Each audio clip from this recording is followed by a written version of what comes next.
Namit guys. So dalawa lang kami ng aso dito namin.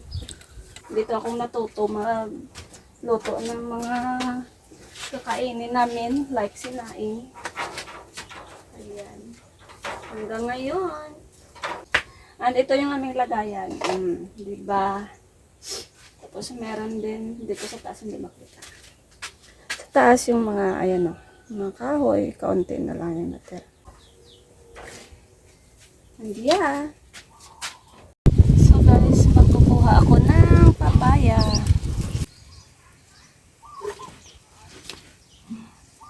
So, andyan na yung papa ko.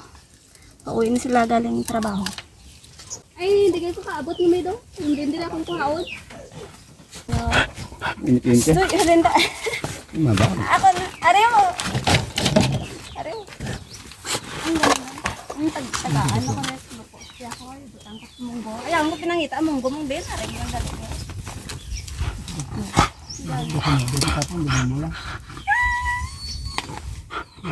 mo. Tara na. Ayan. So guys, ito yung ating papaya. And so, balatan na natin. Si papa ko ang nakuha. So yun guys, magbabalat ako ng papaya. Tingnan nyo guys, sobrang laki. Ayan. Kalahati lang yung ating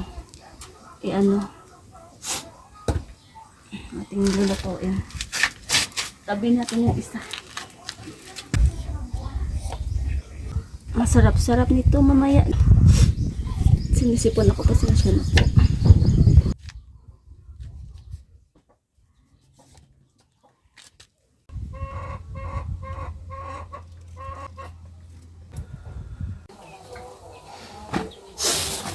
So guys, magpipili tayo ng lupo. Ayan. Ito yung ilakot natin sa tinola. Sarap-sarap nito. Oh, grabe yung pawis ko guys. Sobrang init. So, kailangan busiksiin natin. Makain ba kayo nito? Ayan, bali. Ginisa po ko po yung yung munggo tsaka papaya. Ayan. Yung kanyang sahog is galunggong na isda. O diba? Na-try nyo na rin ba? Na ganyang ganyang luto. Ayun.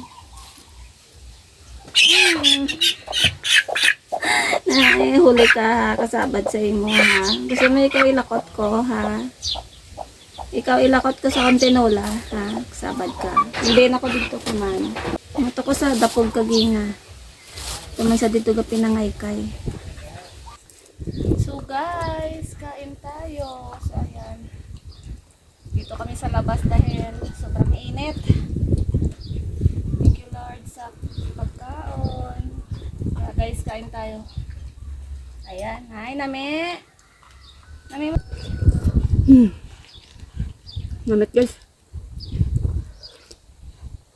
So, dalawa lang kami ng aso dito. Tapos, meron akong inihaw na galunggong.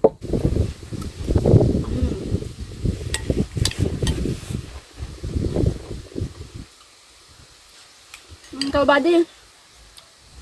Ubos mo kanan. So guys, kain tayo. So nandito kami sa labas. Dahil sobrang init sa loob. Ayun, maganda dito. Kain tayo. Mabugnaw pa dito sa guao na pwede mag kaon kay gadapya ang hangin. Kay kakainit sa sugod. Ay. Sarap ng lupo na may munggo tapos merong papaya. Isda lang yung kanyang sahog, yung galunggong. Pero masarap. Ay, busog na. Tuloy, nag-iningas yung sasakot. So guys, maraming salamat sa panonood. Tapusin ko ang kinakain ko. Bye-bye!